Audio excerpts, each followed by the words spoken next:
Hey everyone, welcome back to Roots and the City podcast. I'm your host, Jamal, the broker. I'm so happy to have you with me today. Today I wanted to touch on my origin story. How in the heck did I get into real estate and become a realtor here in Indianapolis? Looking at my work history, I've always been in some form of a customer service role or position. My very first job was at the bowling alley front desk, where I would begin my shift right after bowling practice for my high school team. I love bowling. It's the one sport that I'm decent at, and I will hold on to that forever. From there, when you're in your teen years, it's typically retail, any kind of fast food or service job, any service type position under that main customer service umbrella. Most teens fall under that. So I was no exception to that rule. I looked at all kinds of jobs. The bowling alley called me first, so that worked out. But what I discovered in that job was, there are parts that I didn't like, like cleaning up messes and whatnot, but I found joy and excitement in helping people, whether it was solving an issue with the tech and the scoring machines, or I was a bowler, so I could walk around and provide an extra level of service, giving people tips if I saw them having a hard time or just flat out being reckless and throwing the balls inappropriately down the lane. That kind of snowballed into my other roles. I went into retail, worked at FedEx, Amazon over the years. Whether it was customer facing or behind the scenes, I've always been in some kind of customer service position. So before we go any deeper, I just want to clarify the difference between customer service and customer success. Customer service focuses on immediate concerns, while customer success focuses on long-term relationships and customer satisfaction. So customer service is immediate, what's right there in front of you in that moment. Customer success is they've bought the product, they have it, now we're making sure it works for them and that the product evolves with the customer or client. And of course, there's the customer experience, which is just their overall experience in that transaction, whether it be in a store, restaurant, real estate. Are they satisfied? Are they happy? So all of my roles and positions, I'm scrolling through LinkedIn as I record this podcast. It's all been customer service or customer related something. I like helping people. It always comes back to people for me, and real estate is a people business. Customer experience is king, and that's something I am very passionate about. I like to call myself a customer service monster with a heart of gold. And I say monster because I get very prickly when my customers or clients are not having a good experience. I'm not raging, flipping tables, throwing keys at anybody. This isn't the Real Housewives of real estate here. But, I want my people to be happy. So this passion, people love to use the word passion for different reasons, but I'm going to use it for its authentic and true meaning. I care. I am passionate about people having a good experience, whether it's my team and I'm leading them, or it's my people and I'm guiding them through a transaction or any other service I'm providing. In the corporate world, it's really hard to provide customer service when you're working against outside factors that are preventing you from giving it your all. For me specifically, I was working in an industry where we had an online product and a physical brick and mortar product. Locations, we'll call them locations because it was an international company. And I'm going into this just to kind of illustrate and paint the picture a little bit, because this is my origin story. I need you to understand. Some of you have already seen my customer service monster side, so this sounds familiar to you. But with this product, I was in charge of running the online team. So my team serviced clients calling in to utilize our service, and we'd get all kinds of calls, whether it be technical support, registration, signing up, and any other random kind of miscellaneous type inquiries. Well, when I got to that role, it was 2014. I was promoted very quickly. I came in as an e-business administrator, just uploading the products online and maintaining things for a few locations I was responsible for. So I would upload the products online where the clients could auction. They could participate in an auction to buy the product, or they could go to the physical location. Now, this business, it all started with the physical location. So before online was a thing, people were going to the locations to buy their cars. It was in the automotive industry. For purposes of this podcast, I'm going to leave names out. But in the beginning of that company, people went there to purchase in person. So fast forward years down the road, now there's an online product.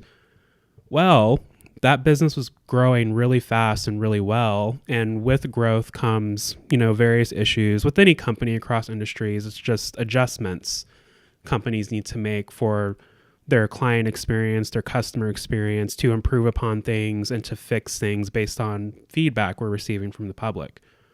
Well, I loved managing a team. My team was great, really good energy. And I gained so much experience with that being my first corporate role. Prior to entering the corporate space in 2014, I was only in retail. At FedEx, I wasn't customer facing, but we were still doing work for customers. So that was more behind the scenes. Well, with this product, I was a supervisor managing this team.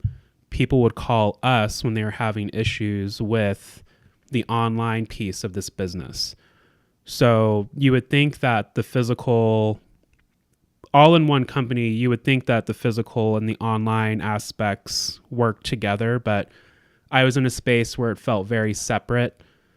In some cases, the physical locations, the brick and mortar stores, they would make it difficult for the online customers in the sense that, oh, well, we don't know why the online isn't working, but they can come down here and participate in the car auction. Okay, that's great, but the whole point of the online system is that they are able to participate online, and we can't trigger that service without the physical location, the auction's help. And the snags that I ran into, because that's really no big deal. They're just worried about their business, what's in front of them. I understand. I get it. What's hard about that is the business is growing, and while one sector of customers, it's business as usual, they're having a great customer experience at the physical locations. The online people, it's supposed to be a convenience item. They're not sure how their computers are working, what systems they need, because all they know is that they can buy online. So we're trying to fix these problems, and I'm reporting the exchanges and some of the issues my team members are running into with the physical locations, really putting up hurdles and blocks when it came to us getting to a solution for the customers and the problems at hand. When I would go to leadership and bring up the issues, of course, we want our customers taken care of. We don't like getting phone calls from people saying that they're missing out because of something that we're doing. We're sharing all of this with leadership, and they're just basically saying, okay, but we can't do this for XYZ reason. Whenever I brought up an issue or there was some miniature explosion of ego, emotions, service, whatever it was, whatever the problem was, I kind of ran into an attitude or feeling of, oh, we'll get to them later. We're worried about the people here on site purchasing products, while our phone lines are going crazy because people can't access the online product. So they should have the same access just from a computer. They should have a fair shot at bidding on the products and purchasing in that specific window, because these auctions ran at a certain time. My passion came out because eventually I was just like, what the heck am I supposed to do if you're telling me to go out here and fix all these problems, and then I go and do so or try to, and then I met with a no, or, oh, we can't do it this way, or we can't do it that way. How about this way? there was always some form of pushback. So early on in the corporate space, I figured out that, okay, I get it. There's procedures, there's SOPs that we have to follow in ways that we get things done, including problem solving. I get it. I understand. But what are we truly doing here for the customers at the moment in time that they need our help, understanding, and care? I didn't like leaving people hanging out to dry, for lack of a better phrase. I did not enjoy having to go back to people and say, oh, my boss. And I was always very particular with how I communicated information to people. I wanted to do something. So I would always use terms like leadership, the higher ups, just to paint the picture for people. Hey, this is out of my control. This is as far as I can go to help. And I don't like leaving people with that kind of taste in their mouth. Not only is it a bad look for us as the service team, but overall the company. So what are you supposed to do when you're told to go fix the world's problems in your respective company and you are met with every excuse or reasoning as to why you actually can't go and do that? So real estate kind of hit me on the head like a log one day because I'd always had an interest in real estate, and not in the HGTV kind of way. With real estate, you can take your business in so many different directions and get really creative with it. But when I started taking the classes and working towards getting my license, what I got really excited about was, this is going to be my show. Whatever my clients and customers experience, it's going to be solely because of me the majority of the time. Now, if it comes to lender partners or any other affiliates that we're working with, obviously I can only control what is in my control. But when it comes to the job of a realtor, I can really go above and beyond when it comes to providing a service and giving feedback in real time, not in an excuse type of way or tone, and really helping provide answers and research to my people so they feel taken care of, they feel protected, and they feel safe. So naturally, in this corporate space, when I was leading this team and working with this online department versus the physical locations, I never wanted it to be a us versus them type of feeling. But unfortunately, that's what we got from the physical locations when we would reach out directly to try to problem solve, do some research on an issue or a customer. There was never any time for what was going on online. So that left me really in the middle of a rock and a hard place, because how am I supposed to train my team properly in solving these issues when we're not really truly getting the support that we need to do so? And let's be clear, my department was really good. People loved what we were doing there. I do think in the end that people liked that I was there because no one else wanted to run that team. I know that for a fact. So when you're dealing with limitations when it comes to helping, when you're dealing with leadership and higher ups not truly caring or showing that they're caring about what's going on while they're telling you to go be the superhero, doing things that contradict themselves, that's hard to deal with. And honestly, like, all I knew in high school was to graduate, go to college. Once you leave college, you're going to get a job and you do well at that job. And I cared about what I was doing, and I felt like a lot of people did not care. But if I spoke up or if I said something, oh, there's Jamal he's so passionate, this and this and this. And for me, I can read a room, I can read people very well. They were using the term passionate as, oh, maybe I'm being aggressive because I'm standing up for my team and the cause and what we're trying to do with this online sector of the business. Or Jamal's being passionate because he's calling someone out for not being helpful or not getting back to me in a certain amount of time. See, I told you, for some of you, this is going to sound familiar. I love a deadline. I like to follow up. I like clear communication. I hate waiting on others. So part of me getting into this business was I'm working for myself. I get to build my company and my reputation how I see fit and how I see it working best.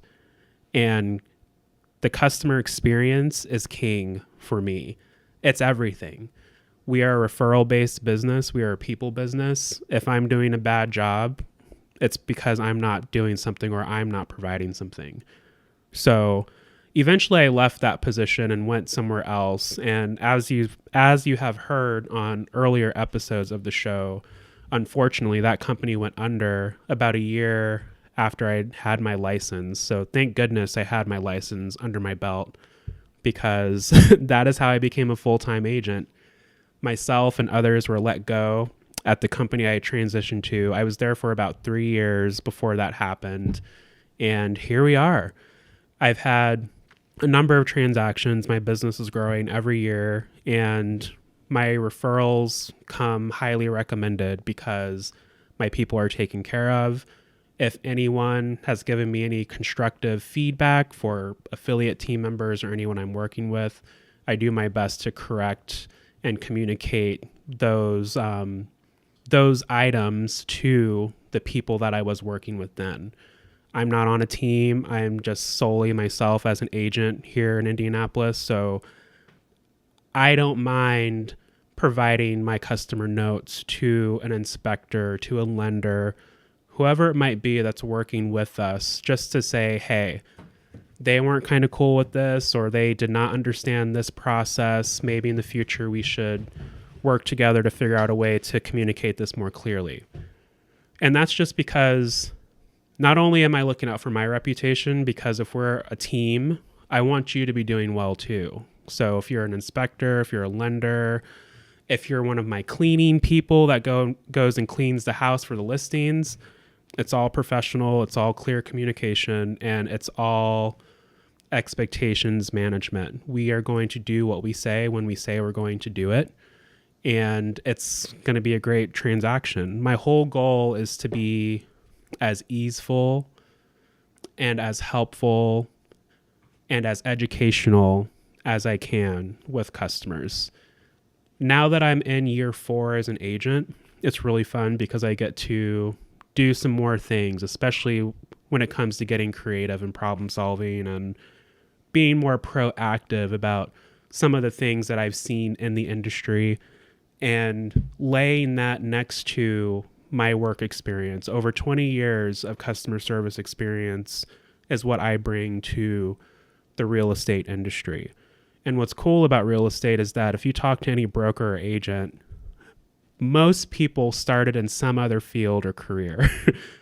Not a lot of realtors just decide they're going to be an agent and that's what they do. Those individuals do exist, but most of the time we've come from every industry across the globe.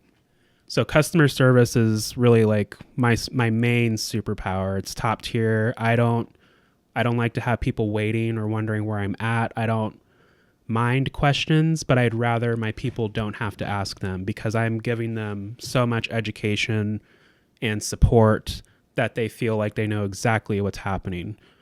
Reporting and research, no one does it like me. I am very detailed.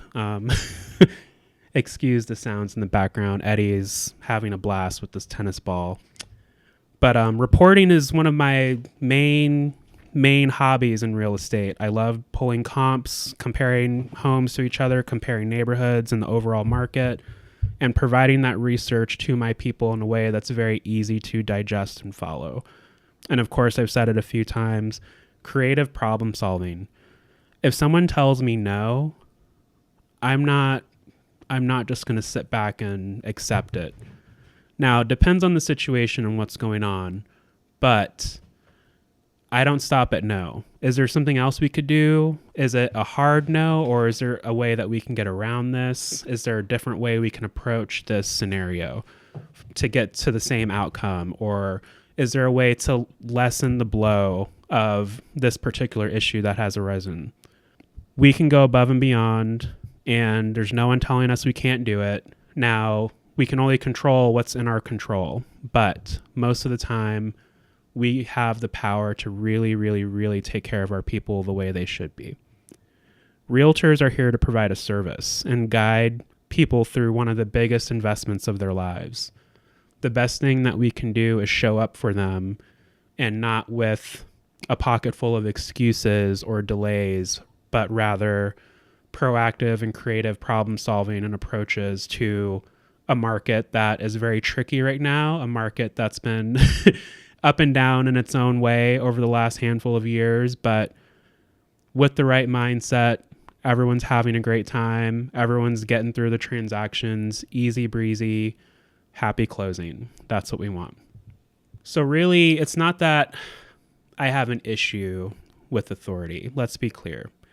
Because right now, even, I partner with Keller Williams. That's my brokerage right now. I am a real estate agent here in Indianapolis. By Christmas, I will be a broker, meaning that I can go independent if I wanted to, but I'm never just looking to do the bare minimum in an industry. In Indiana, you've got associate brokers, so technically I am a broker, and managing brokers, and those are the people running your brokerage offices. It's different from state to state. Some states are strictly agents versus brokers. Well, by mid-September, I will be a broker as well. So very excited to take steps, all for the sake of improving my business and improving my customer experiences, and to keep everything on the up and up. Education's there, communication's there, and more importantly, the care is there. Clients are not just people that come through and I get to know them just for a transaction. Most of the time, we're spending a lot of time getting to know each other before we enter a transaction, while we're looking for the homes, getting the listing ready for the market. And then you have to maintain those relationships. I can't speak for all agents, but knowing myself, all of my people hear from me.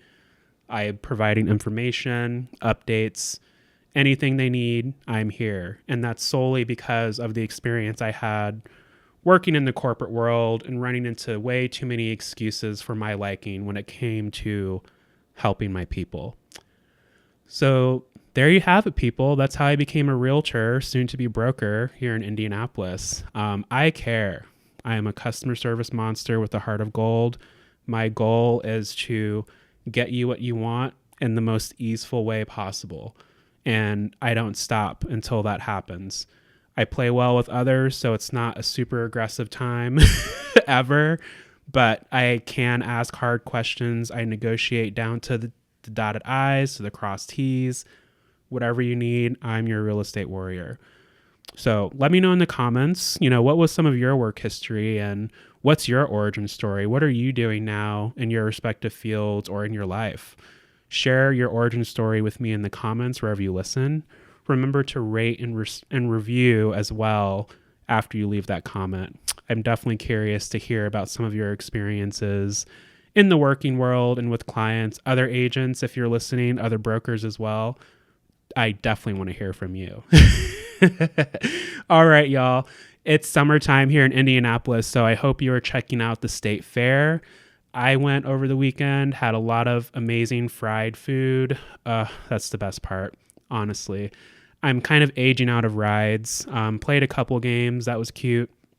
Go check it out, Indianapolis. If you are in town, go check out the State Fair, Indianapolis, and have a good time. Okay, everyone, that has been today's episode of Roots and the City. I appreciate you tuning in and listening to my ramblings of my origin story, my customer success and service and experience origin story here today, and I appreciate you. All right, we'll talk soon. Bye. Thank you for tuning in to another episode of Roots and the City podcast. Please remember to rate and review wherever you listen to the show, and also share it with a friend. Remember, you can contact me at hello@jamalthebroker.com if you are looking to buy or sell a home in Indianapolis or even outside of Indianapolis. You can find me at Jamal the Broker on Twitter and Instagram, and at Call Jamal the Broker on Facebook. Find more contact information in the show notes, and please don't hesitate to reach out if you need me for anything at all. There's no such thing as a stupid or dumb question, so please, please, please do not hesitate. All right, I appreciate you. Talk soon.